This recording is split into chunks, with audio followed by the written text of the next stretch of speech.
মৃন্ময়, তোমাৰ নাম কি? নিৰ্মিয়া। তোমাৰ নামটো মৃন্ময়। ভালকে কোৱা, ভালকে ক'ব লাগে। মোৰ নাম শ্ৰী মৃন্ময় দাস।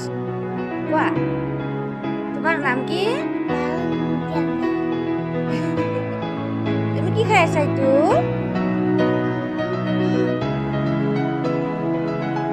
তোমাৰ চকু কোনটো? নাক, নাক, কাণ, চুলি আৰু মুখখন কয়, আৰু হাতখন আৰু ভৰি, ভৰি কয়।